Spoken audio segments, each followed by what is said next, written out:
Welcome to Android Summit 2018. Woo! This is year number 4. I have a quick question.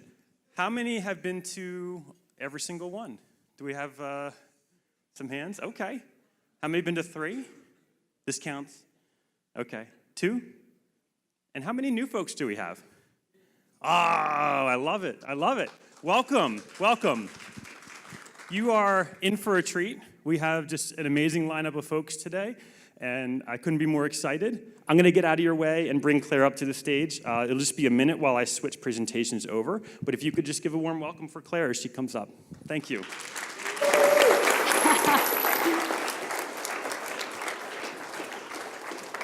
Good morning, everyone. Do you know someone now?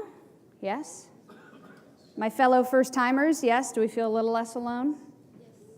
I feel even more alone. Just kidding. No, I'm very, very good. So we've got our tech set up. I have a slide behind me, the title of my talk, and I'm very excited to be here. I've felt so welcomed and so energized being here. I'm still on West Coast time, so if I slip up on my words or feel a little frazzled at times, forgive me. That's just because it's 3 hours earlier in my body. So this morning, what I would love to do is to energize us, to align us around the conference goals, and to do that in a really interactive, experiential way. So who has experienced Speechless before? Done a training with us?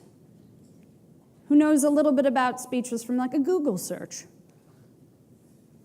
Thank you, one person who Googled Speechless. We're on the web if you want to go there. We're there. Wonderful. So I was introduced a little bit by Michael, so I won't go too much into me, but I do want, along the lines of code of conduct, to mention that you can absolutely tweet, LinkedIn, Instagram, this whole talk. You can take pictures of my slides if you like, and I'll figure out with Michael later how to share the slides with you, because some of the exercises and some of the interactive pieces we're going to do today, I'd like for you to be able to carry on with you beyond this room and beyond this day. So I'll talk a little bit about that later. So one thing that I ask a lot when I work with clients and coach individuals is I ask, why you? Why are you the specific person to be up here giving this talk? So I think it's only fair that I answer that question as well. Why am I the one coming here to the Android Dev Summit, very much not a dev person, not an Android expert, but I am a person who comes here with a background in performance, in acting, in professional coaching, of how people can communicate, how we can drop into who we are, what lights us up, and how we activate others to share that and to amplify that. I went to Stanford. I am a poodle lover, it's true.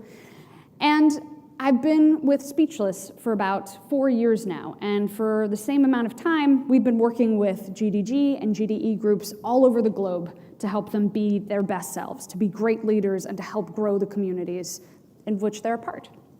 So that's me giving a speech. What? Oh. Thanks for watching. Great, good. Wonderful. So, about Speechless. Person who Googled and other person who's people who experienced Speechless. We are a small company based in San Francisco. We are only 5 people. We have a couple other contractors. And I was the #1 employee after the 3 co-founders. First female employee also. So originally, we started out as a comedy show. Who likes comedy? I like some voices, everyone. Not true, but I'm working on it. So great, we started out as a comedy show. Our co-founder thought, hey, what's a fun way that we can have improv? We can have on-the-spot theater comedy happen in a way that sends up the business world. And so he created Speechless Live, Sammy Wiegand, one of our co-founders. And that show happened about 5 years ago. We just celebrated our 5th anniversary show. And it combined what we thought was funny and business. It's an improvisational show where individuals get up on stage and they give PowerPoint presentations in front of slide decks they've never seen before.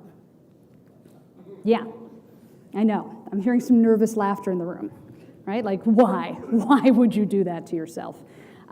There is a catharsis and a fun and a creativity that we brought to the stage 5 years ago, And because of people's interest, they came to the show in San Francisco, our flagship show, and people would come and see how terrifying, how funny, how interesting it was for people to just get up on stage, have zero preparation, and need to give a cohesive talk in a genre, like TED Talk or sexual harassment training or new hire orientation or a quarterly report, all these different types of genre talks. And people had so much fun, and way more fun than they did at work giving presentations or at work seeing presentations. And so people came up to us and said, how do we bring this to our work? How do I bring this sense of joy and authenticity and playfulness? And actually, that was a really cohesive talk. How did that person do that? Didn't they have to prepare those kind of things ahead of time? And so we thought, actually, there's a lot of learning that we can offer to the world, being experts in performance and improv. So this was actually more of what we were going for. How can we bring some of that joy and spontaneity into work? And so that's a little bit of what we've grown into in terms of our culture and what we offer to the world. So right now, we are still a show. I'm one of the executive producers of the live show. We had a pretty incredible 5th year in a row at Google I/O. Anybody see our show at Google I/O? Michael, and you. Great. Literally, we're there every year, okay? So we're there. We can go next year. And we very excitedly just performed on stage at Outside Lands, one of the biggest festivals in the country. So that is a huge point of pride for me and for our company, but we also bring learning to individuals and teams and companies. So we get the joy of bringing our approach, improv thinking approach, which I'm going to talk a little bit about in a moment, to some of the most innovative companies who are problem solving for really interesting problems and are incredible sets of teams that have differences, but all really want to communicate, connect, and present in ways that are authentic and get at all the work that lights them up and how they share that work. So we're very thrilled that we've been working with GDE, and we're actually, and GDG communities, and we are contractors with Google based in Mountain View. So we actually offer solo sessions to anybody in Google all over the world twice a week. And we're housed out of the Google Developer Studio. So you might have seen some of the videos that I've been a part of on some of the Google channels and some of the different dev bites and other videos we help produce as well. So trying to help individuals, whether they're technical or not technical, really get at that piece of who they are. So, you've heard me say improv thinking. Has anybody ever been to an improv show? Yes. What do you know about improv? You can shout it out. Don't say no. Say that again? Don't say no. Don't say no. Say yes. Yes. Great. What was over here? Yes, and. Lovely. What else?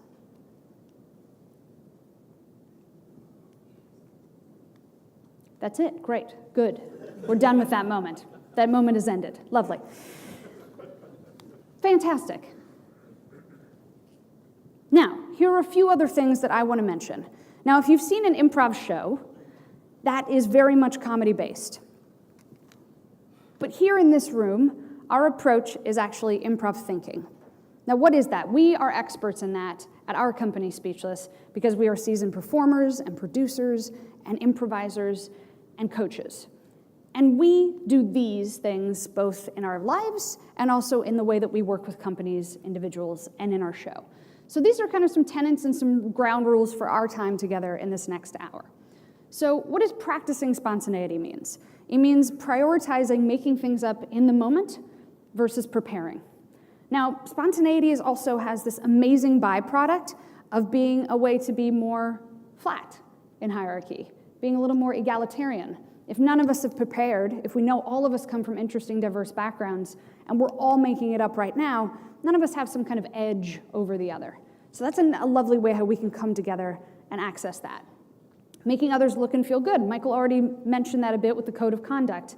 That's our commitment to celebrating each other's ideas, to knowing that my idea might not be the best in the room, and if there's another great idea, I want to celebrate that. I want to cheerlead for that idea and really put my energy and amplification around that. Following the joy. Improv is supposed to be something that is joyous, So following that, even if it's a nervous joy, even if it's something that's a little bit outside of our comfort zone, how can we follow that laughter, follow that moment of something feeling interesting, and go toward it? Listening with curiosity. Deep listening is a huge part of how we operate as humans and how a lot of businesses are now trying to really rewire how they work within teams. So listening with curiosity is that idea that there might be differences, but that helps us be more curious. And there might be similarities, and that helps us connect. And the final thing is taking care of yourself, right? There's still coffee out there. There are bathrooms somewhere. I don't know where they are, but there are people in pink shirts who can help you get to both of those things. So I won't be offended if I see someone leaving the room. Take care of yourselves. Do what you got to do. With that in mind, I know I see some laptops and phones up and things like that. If you got to be on it, if you're tweeting, because this talk is just so tweeterific, so many tweets coming out of my talk, great. But if it's just something that feels a little bit like a barrier between you and this experience, maybe close the laptop. All right, none closed right now, but maybe in a moment. I will earn that laptop. Oh, I heard one. Yes. Thank you. Thank you. I'll earn the rest of yours in a moment. Great. So that's how we're going to do some of the alignment today, this morning, around the goals. Improv thinking. That's going to be our approach. That's how we work with companies. That's how we still exist. Now, why? This is an incredible scientist. His name is Dr. Charles Lim, and he is actually our scientist in residence. That's right.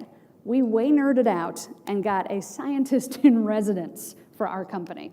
He's based out at UCSF in San Francisco, and he pioneered an incredible study where he took improvisational musicians, pianists, and rappers, and he put them inside of an fMRI machine, and he scanned their brain when they were improvising, solo and collaboratively.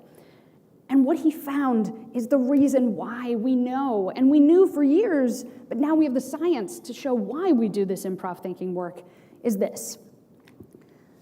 So there's this part of the brain, this pink arrow going up. Can everybody see that? Yes? Yes? This pink arrow is part of the medial prefrontal cortex. Yes, say that 5 times fast. That is the part of the brain that is our creative center. It's all of our autobiographical information, self-expression. That's the part of the brain in terms of neurocognitive skills and abilities and access, where it lives. So when he put those musicians inside that fMRI, that part of the brain lit up. The volume, if you would, turned up. Now, at the same time, this blue arrow here, the self-monitoring inner critic part of the brain on the lateral prefrontal cortex, that went down. And so this beautiful thing happened where when they were in this state of flow, when they were improvising, and they were seasoned improvisers, they'd practiced this skill over years and years, the volumes couldn't exist at the same level. So improv helped us get out of that space of doubt, of self-criticism that we carry through with us at all times. And our evolutionary selves, there's a lot of good reason why we have someone saying, like, don't cross the road, right? Don't wear that outfit. Well, that was just me this morning. But listen, right? There's a self-critic in all of us, and it's maybe with us right now still, right? So what I want to do today in our time together is through the improv thinking approach, help us turn down the volume on critic and turn up the volume on how we access that self-expression, that way that we can get in that state of flow. We talk a lot about creativity and innovation in this community and in this sector of world, right? But what does that mean? And we think at Speechless, it's about being interactive, about getting up on our feet and really experiencing how we change the volume of our brains. Cool? All right, there's coffee back there if you need some.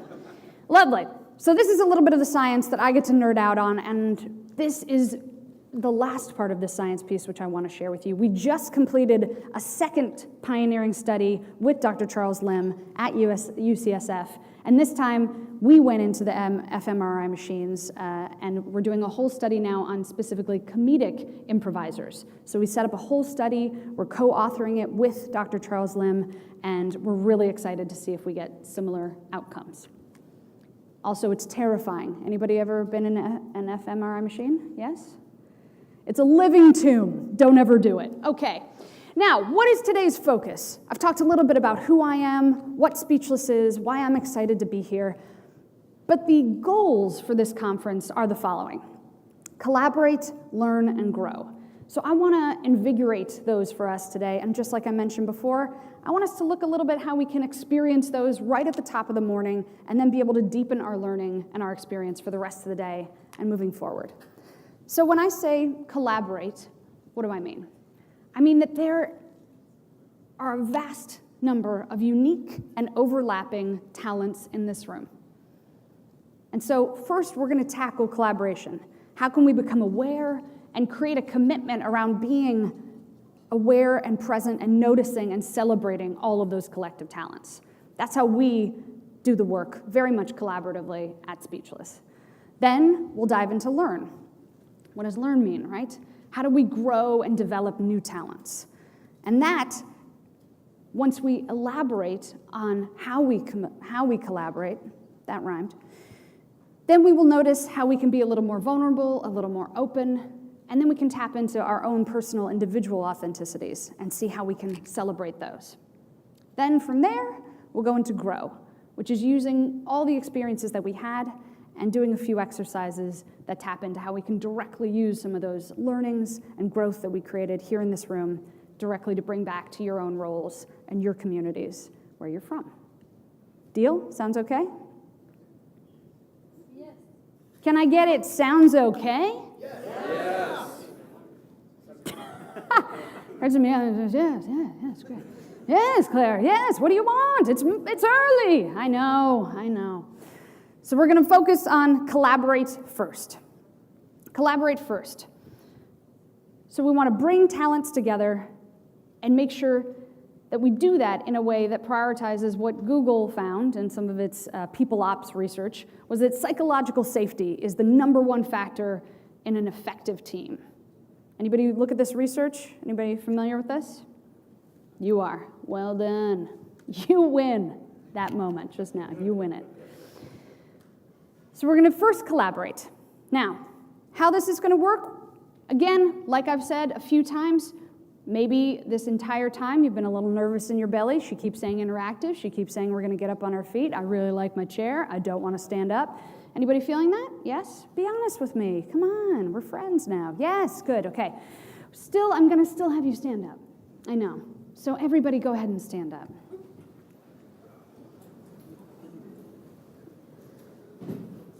Yes.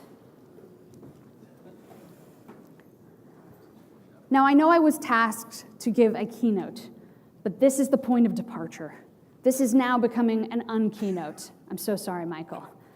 I'm so sorry. I could only partially do a keynote. Now this is our unkeynote, because this is where we're going to be interactive, and this is going to include you the entire rest of the time.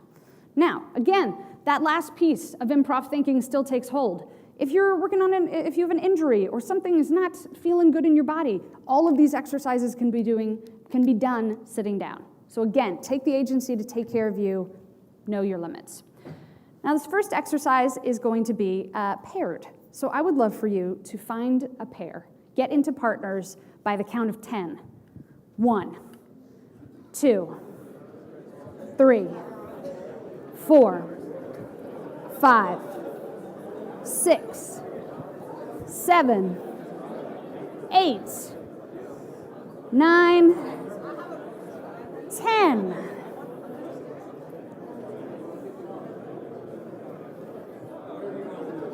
All right. Wonderful. We all have pairs, yes? We're all in partners? Yeah. Wonderful. All right, so for this exercise, you are going to count off 1, 2, 3, one at a time. So back and forth. So you're going to say 1, your partner's going to say 2, you're going to say 3, then you're going to go back to 1. 1, 2, 3. That's it. Try it.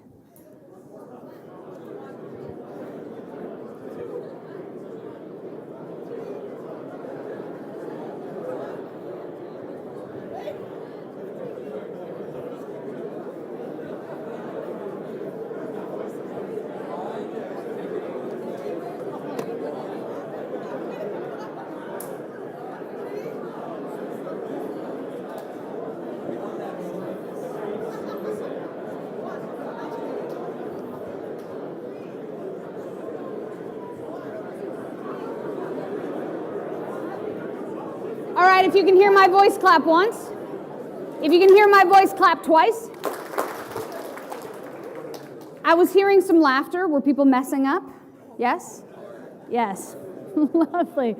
I saw some inner critic moments. I definitely saw someone mess up and be like, oh, right? And some Eeyore moments, right? Yes. I know, right? But that's the part of the brain that's still firing, right? We're in this new, very vulnerable situation. We're meeting new people. We're moving outside of our comfort zone. We're committing to doing something all day that might push us, right?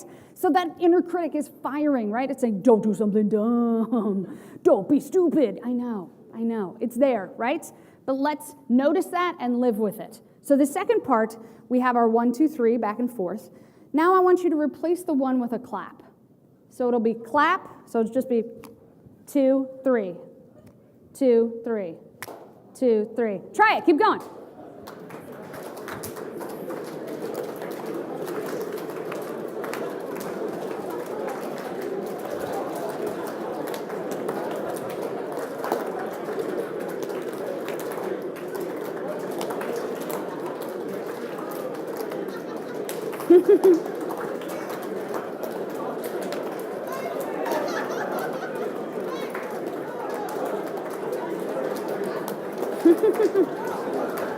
Yeah. Aha.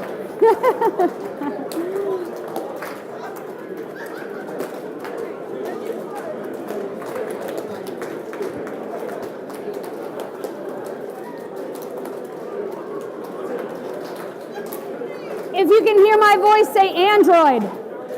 If you can hear my voice, say Summit. Wonderful. I was going to have you clap again, but you're already clapping, so it would be confusing. 20. There's a hashtag, people. All right. Lovely. Are we messing up? Yes? We're making mistakes. Yes? Lovely. A big part of what we do as improvisers and what we try to teach with improv thinking is that mistakes are gifts. Mistakes are those learning opportunities, those moments where we're outside of our comfort zone. And we've been wired evolutionarily to think like, oh God, I messed up. I have to fix it. It's terrible. It's a crisis. We can rewire that relationship to be more celebratory. So now, when you make a mistake, or when your partner makes a mistake, you're going to celebrate that. And so you're going to do that by going, ta-da! 1, 2, 3, try it. Ta-da! Okay, half of you did that. I deserve better. So 1, 2, 3, ta-da! There we go. Come on. There we go. I didn't fly all the way out here for half-assing it, did I?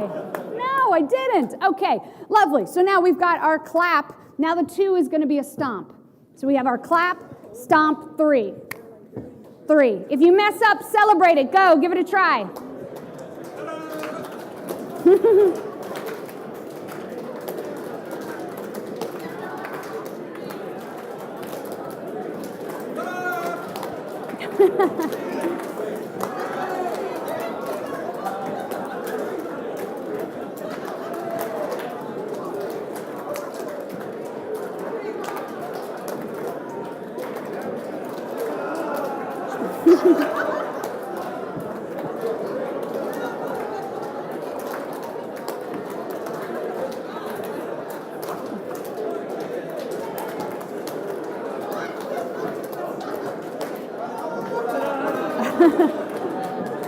Yes. If you can hear my voice, say Android. If you can hear my voice, say Summit. If you can hear my voice, say 2018.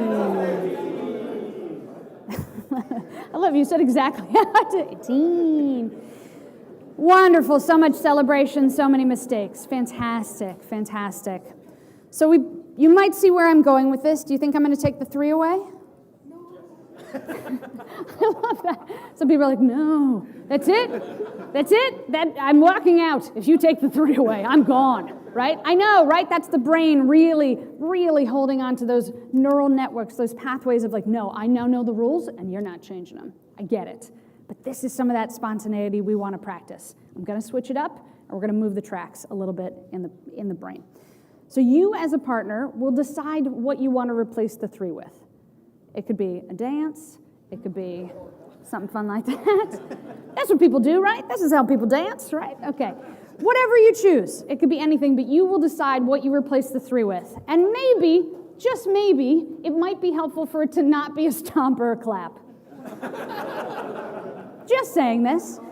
Maybe make it very physically different. It could be a sound. And notice if you judge your idea. Notice if that inner critic is still working. If you're like, oh, I want us to do a weird shimmy, but if I say that, I will be ostracized for life, right? Notice if that's coming up and agree together. That's fun. Agree together what you want to do. So go ahead, give it a try, keep celebrating, choose what you want to replace that 3 with. Go for it.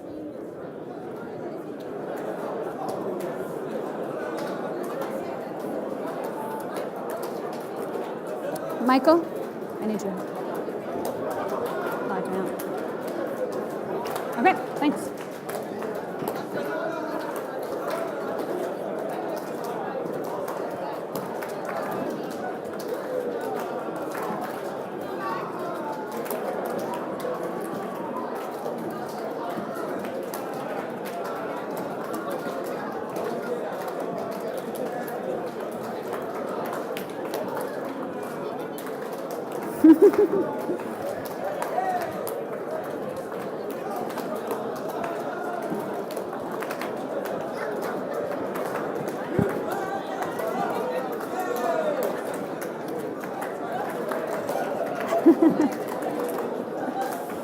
Awesome.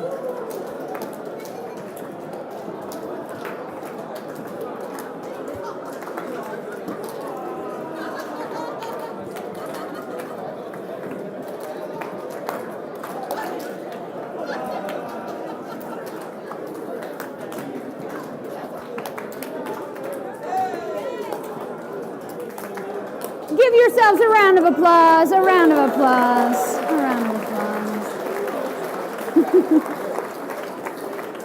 Lovely. How are we feeling? Good? Making some mistakes, feeling okay? Feeling a little more supported in the mistakes we're going to make throughout the day? It's going to happen, right? I want to call out a specific psychological effect called the spotlight effect. Anybody heard of this before? Maybe, maybe not, yes. I'm getting a lot of one-handers here. This is great. So these are your experts to go to later, yes. So for the spotlight effect, it's this phenomenon where people think that and they believe that they're being noticed more than they actually are, right? So sometimes if you're in a room and, a lot of times maybe at meetings or at new experiences, we'll be like, let's go around the room and introduce yourself and maybe an interesting fact about yourself. Anybody put in this situation before? Yeah? Yeah? And every single person in that room goes in their body and is like, I'm interesting. What's my name? How do I pronounce it? I'm going to mess it up. Right? We go there. We go there. Because we think if we mess up or if we say something odd, that will be noticed and put into the annals of history. Right? But we really over-exaggerate the ways that our mistakes in particular are noticed and remembered. So if we give ourselves all a little bit of a break, know that mistakes are part of the process to growth, and allow ourselves collaboratively to agree and commit to that, that will create some of that psychological safety to make a more effective team and to allow your individual skills to develop and grow. And that's what we want to do at Improv Thinking. We really want to have that opportunity and that approach to open that up for ourselves. And again, going back to that research that Google had with Project Aristotle that they released last spring, they really found that the important, crucial part for team members was that each one of them felt that they could speak up and have the confidence to be heard and not embarrassed to make mistakes. And so that's a really huge part that I wanted to have us experience right now and carry with us for the rest of the day. Now, moving forward is also the concept. Yep. Yeah, I'm going to try to click over here. No, doesn't work. Ta-da! Thank you. Sure. Let's see. Don't know why this isn't working. Did you click on this one? That doesn't work. Oh, did it click? You just did it. You did it. Ta-da! This is happening. All of it is happening. Thank you, Michael. Thank you. I did it. Maybe I did. Some of you said earlier the concept of yes and. It's a foundational principle that all improvisers know and that we at Speechless really hold dear. And that's that idea that not only do we listen and make sure other people's ideas feel heard, but that we actually celebrate them, that we actually make them feel important and integral to any process or project timeline or piece of code or app that we're pushing out, right? We want this to be part of how we work. So we're going to practice this as well. I would love for you to find a new partner, someone you don't know, in a count of 10. 1, 2, 3, 4, 5, 6, 7, 8, 9, 10.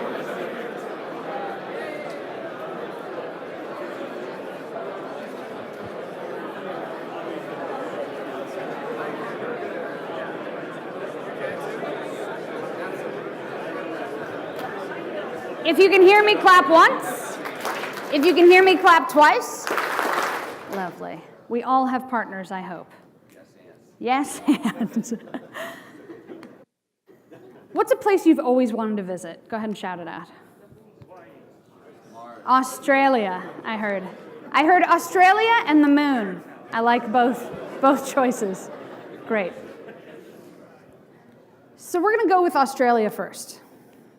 Then maybe the moon. Washington, D.C. 20 minutes away from here. I've never been. Okay. Each of you and your partners are going to remember a vacation you went on to Australia. Maybe you've never been to Australia. Yes, I'm hearing some, what? Who are you, Claire? Why are you doing this to us? I know, stick with me, right? It's that inner critic. A voice immediately pops up. I've never been to Australia. This is impossible. Why is she doing this? Right? Notice you can completely make up, and you will completely make up this shared vacation you went on to Australia. So you get to pretend to be experts in this vacation you went on. So you will, back and forth, you'll say, first person will say, remember that time we went to Australia and it could be like, and we both got to hold baby koalas, right? Maybe it's that. That's my personal dream. And then the partner will then say, yes, and you will build on that specific idea. Yes, and actually one crawled on my back and became my backpack for the day. I don't know. Maybe it did, right? So now you will go back and forth, always starting with the phrase, yes, and. Really listen and validate and respond those ideas. I know, but with this back and forth, you can't plan ahead. You can't prepare. All you can do is deeply listen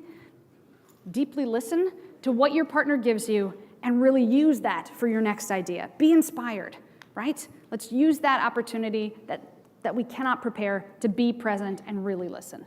Follow the joy. I know a lot of times when I do this exercise, people die,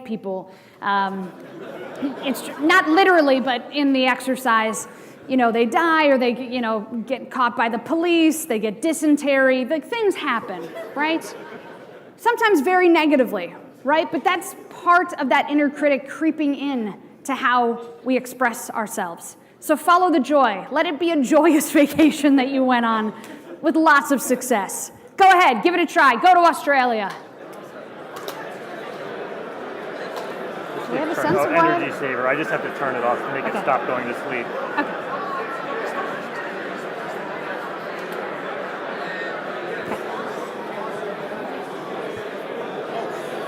I made everything go away. Just click on this.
If you can hear my voice, clap once. If you can hear my voice, clap 3 times. Great vacations, right? Right? Very memorable vacations, I hope. We're going to do this exercise one more time. Both of you are going to decide where you go this time. So if it's, you heard the moon earlier and you're like, oh, I want to remember that time we went to the moon. Great, do that one. But you two will decide where you are remembering your vacation. Now this next time, I want to invite you to push a little further outside your comfort zone. We know we will say yes to each other, right? So again, that psychological safety piece of how we can collaborate today and really amplify each other's skills and what we each bring to the table. I would love for this next version for you to physically act out as much of the story as possible. I've locked all the doors. You can't leave. You have to stay. But that could be, and again, that could be as simple as like, oh, we had baby koalas and they were in our arms, right? Or it could be as big as, and we climbed mountains and we went up to the very, right? It could be as physical as you want, but whatever is your limit of maybe pushing a little bit more, being a little more expressive, a little more physical, give it a try. Go for it.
If you can hear my voice, say Ritz.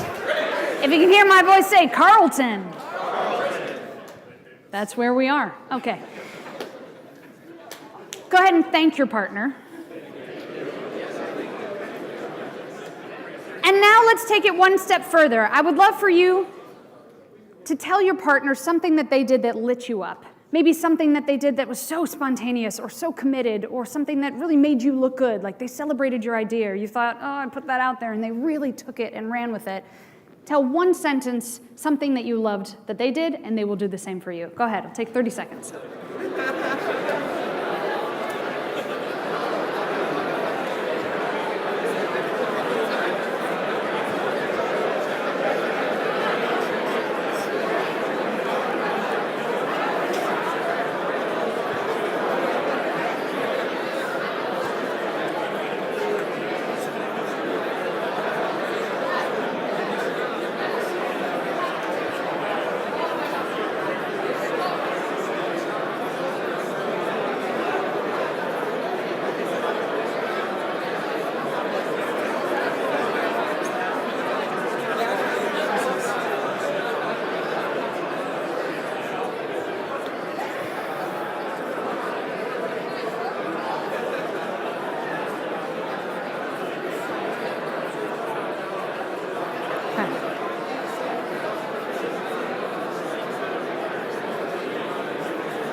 If you can hear my voice, stomp. If you can hear my voice, stomp twice. Wonderful. Lovely. People are like, I want to say Ritz-Carlton again. So now we're going to move ahead to learn. We've primed a little bit of that openness and vulnerability and ways that we can do that and create a really safe yes and experience for each other. And now we can dive a little deeper into some of the individual ways we contribute to that collective talent. And the way that we do that is infusing some of that vulnerability that we've built, and a great foundation now, with confidence and building presence. So we're going to do just that. Now, why do I say building presence? A big thing that we teach at Speechless is that we have to be comfortable with ourselves. We have to be comfortable being seen on stage. And that's something that a lot of the coaching that I do, one-on-one with individuals, we haven't thought about it that way. But we as presenters and performers, which we equate as the same thing, we're used to being okay being seen up here. Good helping moment. That was beautiful. Thank you. And that takes a little bit of owning your own talent, your own skill, and your own deserving of being in this room and having your voice heard. Now that presence is absolutely laden with privilege and race and gender and background and socioeconomic status. There are a lot of ways that privilege is coded. So I do not say, hey, let's all be present. We all have an opportunity. A lot of us don't. And there are ways that that is a barrier to how we show up in the room. So knowing that, I want us to practice a little bit how each and every one of us, bringing our own background to the moment, can build some of that presence right here and now. We do a lot of these exercises to help individuals be better speakers, give better talks, and be better communicators within their organizations.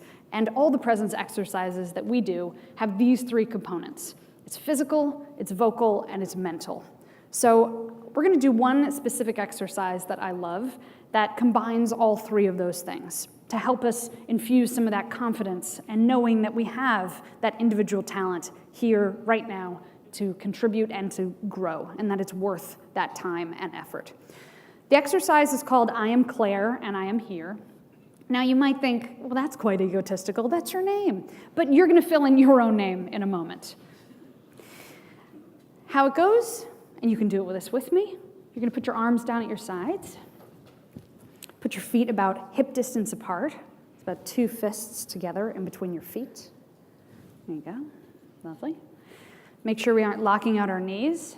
Yes. People faint that way, but not on my watch. And just take a couple deep breaths. One more. That might be the first deep breath you've taken since coming in this room. Our breath often is something that goes, that leaves our body when we're nervous, when we're doing something, again, outside of our comfort zone. I know. We have our breath. It's a great resource for us to be present and be back in the room. So we're going to breathe. What we're going to do, I'm going to do it first, and then you're going to do it stepping forward with your name, even though I would love to hear everybody step forward and say, I am Claire and I am here. Have a sea of that coming back to me, but we're not going to do that. You're going to say your respective names. So you're going to take a breath, take in the room. I'm going to do it first, and then you're going to do it, because I hear a lot of breaths. This is good. Everyone's like, I want to do it. You're going to step forward, take in the room, and say, I am Claire, and I am here. And step back. Give it a try on 3. 1, 2, 3.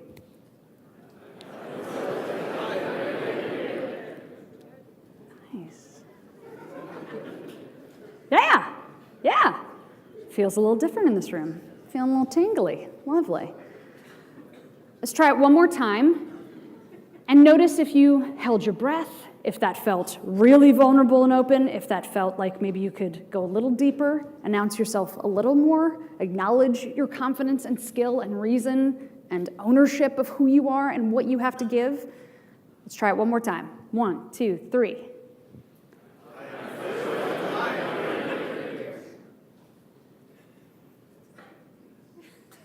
Now, you might be near a partner still or a group. What I would love for you to do now is to just get in a little group, maybe it's 3 or 4 people of clusters of groups. Yeah, approximately that number. It could be more or less.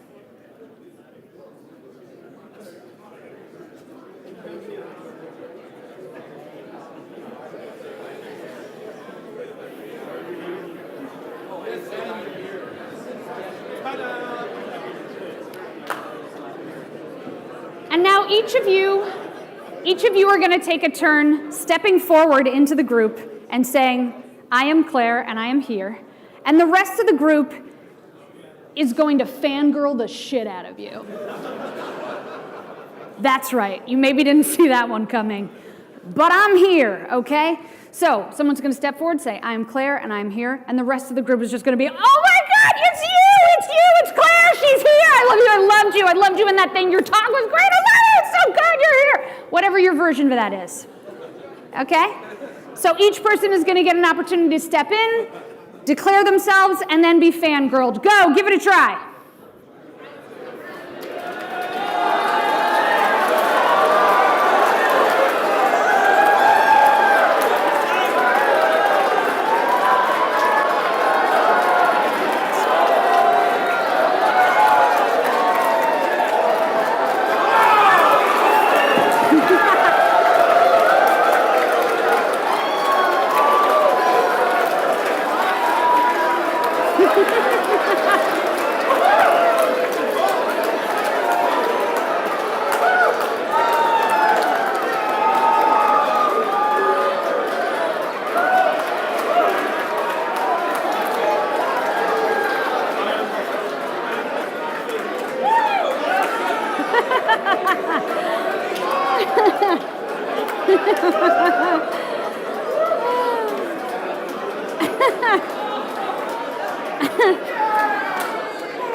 That was, oh, still happening.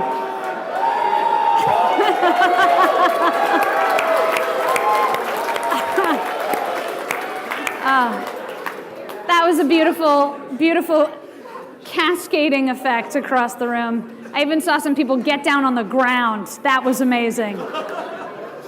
People were religiously and spiritually touched by your presence. It was great. Just saying. You're here. You're here. Oh, lovely. So not only do we do the I am here exercise to help us tap into our breath, give ourselves a little bit of a moment of groundedness, let our nervous energy go a little bit, but again, light up that fact that we are so wired to notice all the flaws, all the mistakes, all the, I would say, imposter syndrome that happens. I definitely had it preparing this talk. I'm going to be vulnerable with you all. I definitely was like, I am not a developer. I've been asked to speak at a summit talk. And I definitely had some people tell me that when I'd be like, hey, I'm actually going to go give a keynote at this summit. And they're like, a dev summit? I'm not friends with that person anymore. But all I'm saying is that we have these imposter syndrome moments.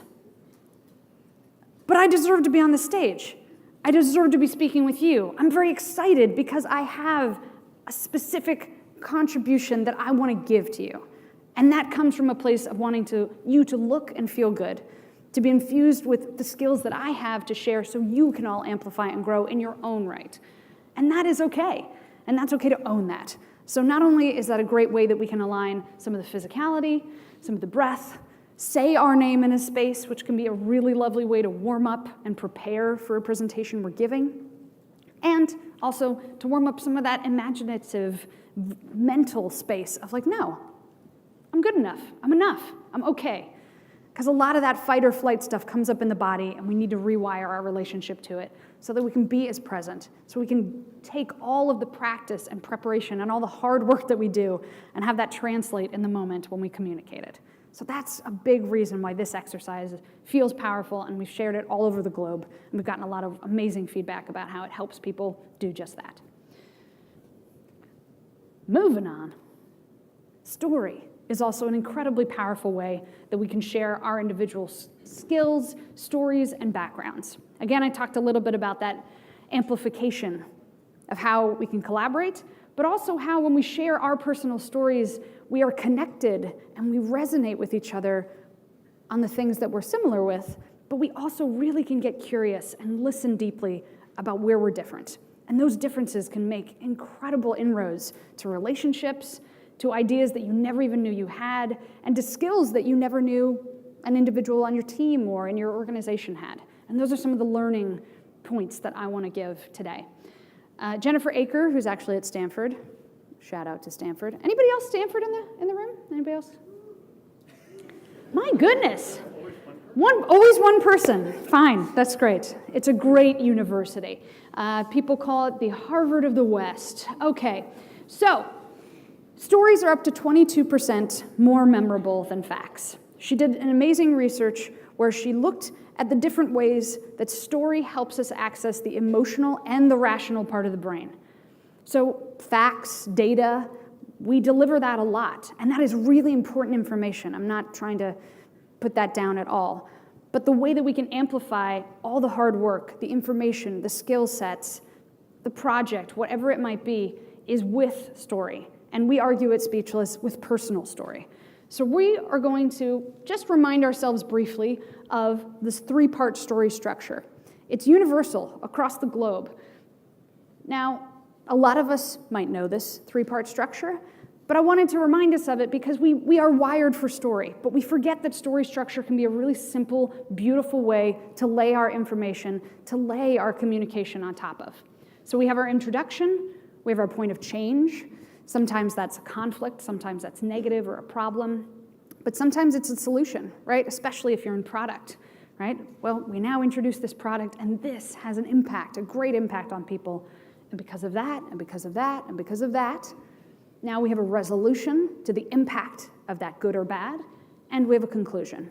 Now, the conclusion is a flat line like in the introduction because we established a norm at the beginning of the story, and then we emerged in a different norm, a different place that we continue on. So this is a little bit of a reminder. We all are wired for story. We tell stories constantly. But again, the story structure is a great thing to be reminded of. So story matters for how we learn. We're wired to learn through story as kids, and it's how we really enjoy communicating. So we are going to have an opportunity today to communicate our personal stories. You're going to get into groups of three people.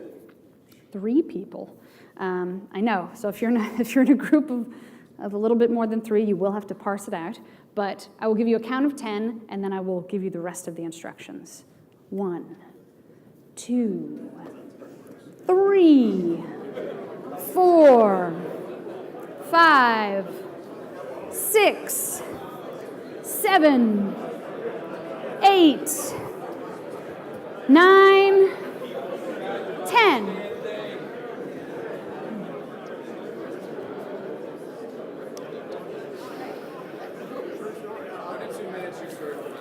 Do we have any Harry Potter fans in the house?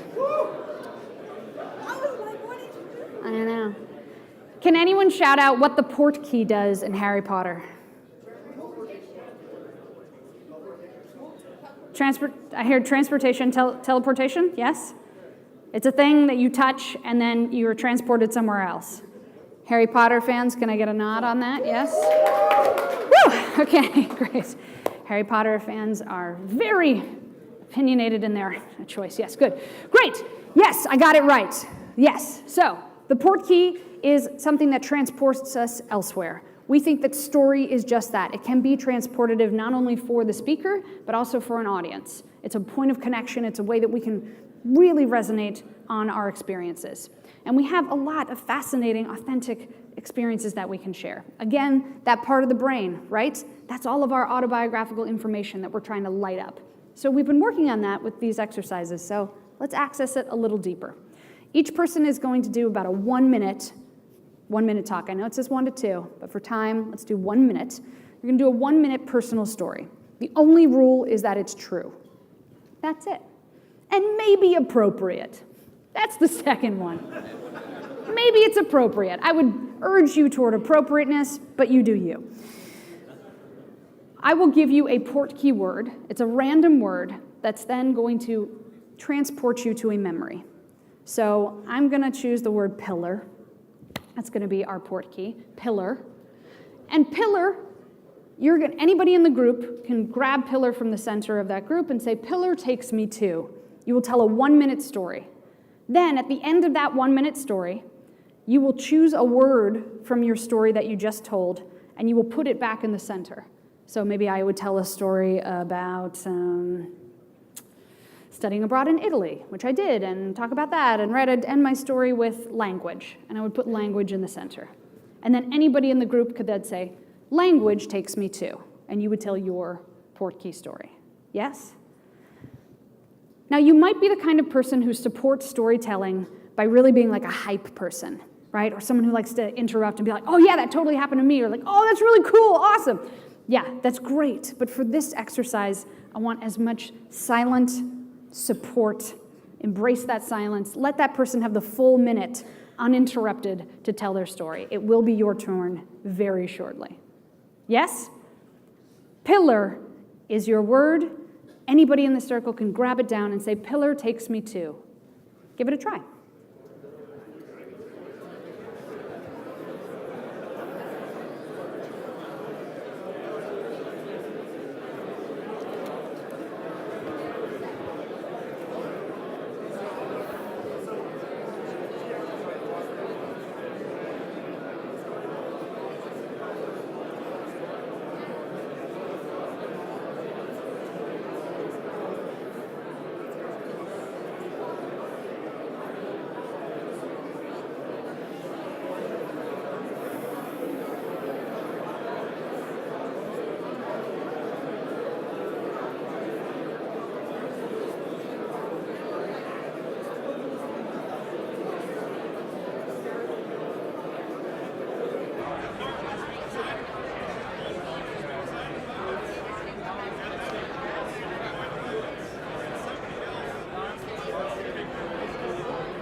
Whatever you feel. Okay, great. Thanks, Michael. Thanks.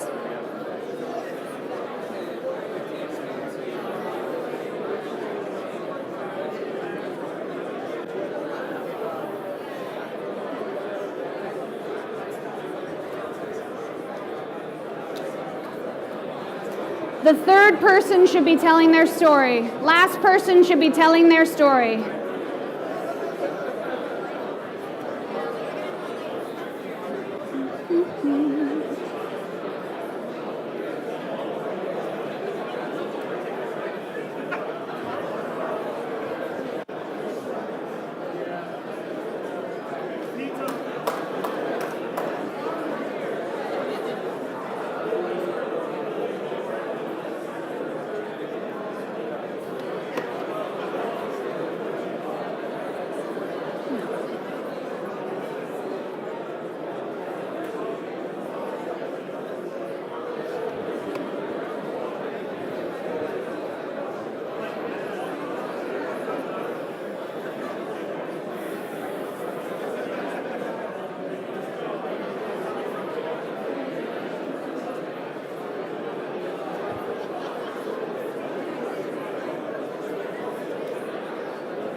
guys all gone?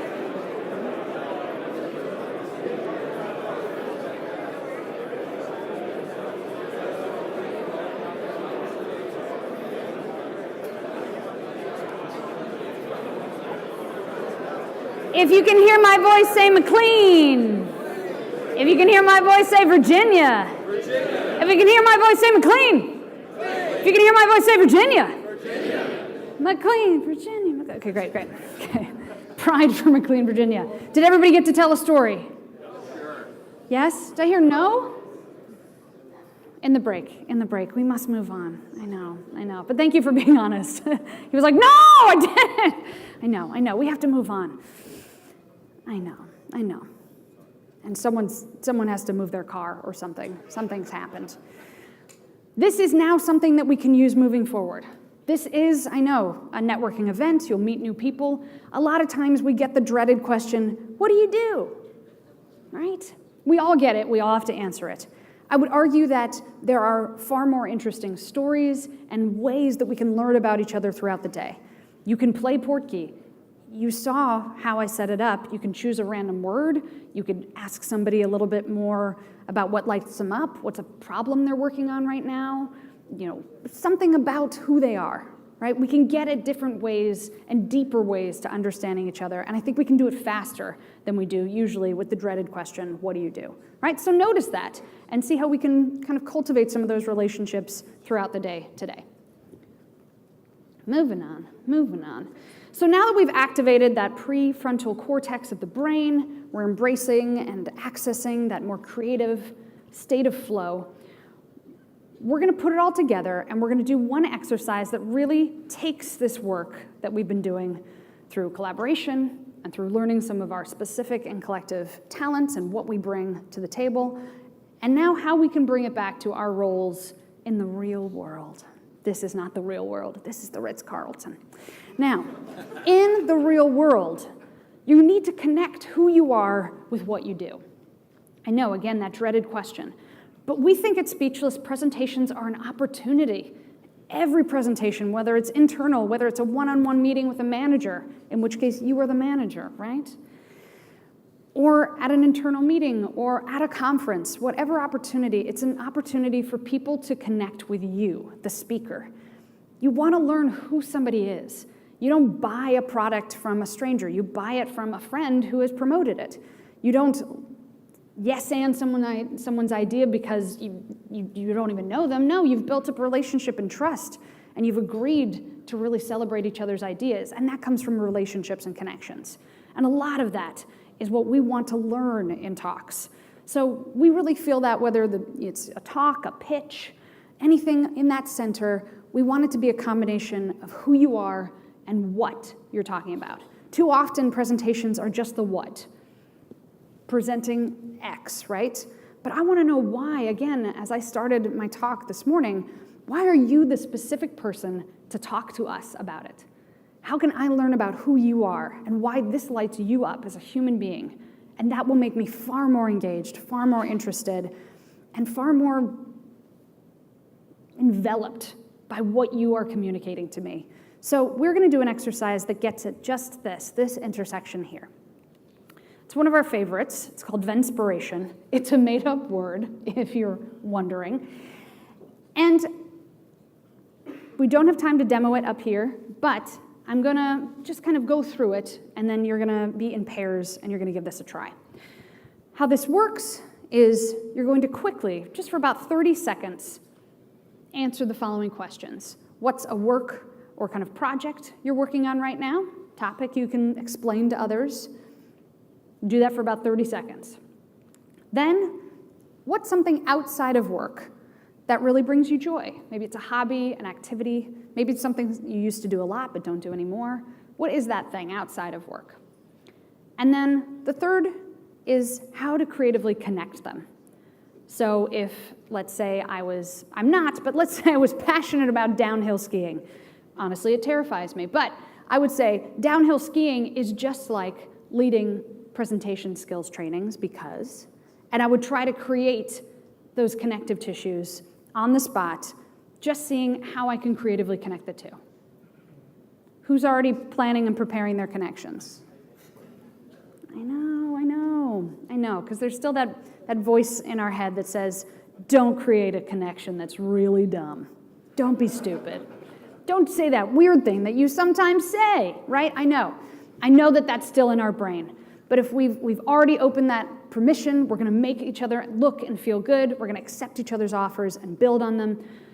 So when you are in your partners, if you go second, so if I were in a partnership with this fine person right here, right, I would ask her the questions, right? What's that project you're working on? She would answer. What's something outside of work? She would answer. And then how is that just like that? She would answer. So she will do all of those questions. Then we will switch, and she will ask all those questions of me. Now, if you're going second, please don't do the strange, vacant eye stare that sometimes happens when all you're doing is preparing and you're like, uh-huh. Yeah. What, it's my turn? Okay, yes, so, events break, right? Don't do it. We've all had it done to us. It feels terrible, right? Be present. Commit to knowing that if I listen fully and deeply to the person who's doing this exercise, they might give me some really interesting ways that I didn't even think I could attack the exercise myself. Let spontaneity, let not preparing be okay. You will survive, I promise. No one's ever perished in a workshop or talk of mine. And I'm pretty proud of that statistic. So go ahead, pair off with somebody. It could be somebody you've worked with before, someone right next to you, and you have about 3 minutes for this exercise. 3 minutes. It's pretty fast.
You should switch now.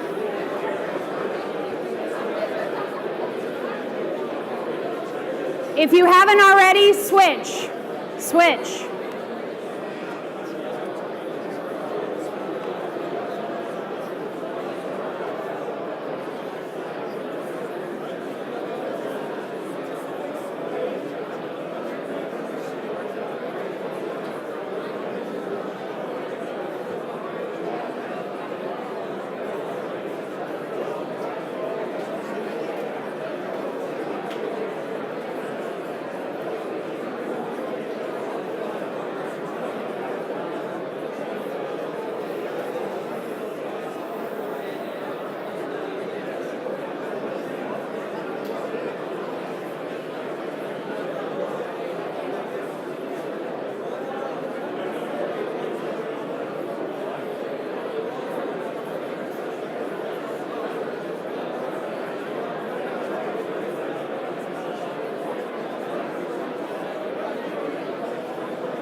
If you can hear my voice, clap once. If you can hear my voice, clap twice. Welcome back. Did everybody get a chance to do that? Yes? And if you haven't, you have the rest of the day to find that partner again and finish if you want. So we are coming to the end of my keynote / unkeynote time this morning. Oh, stop. No, keep going, keep going. I know. I will be here the rest of the day. I'm thrilled. I hope I get to sit in on all the different track workshops. I hope to develop some new skills and learn today. So I'm very excited after this talk to get to step into that role of student and learner from each of you.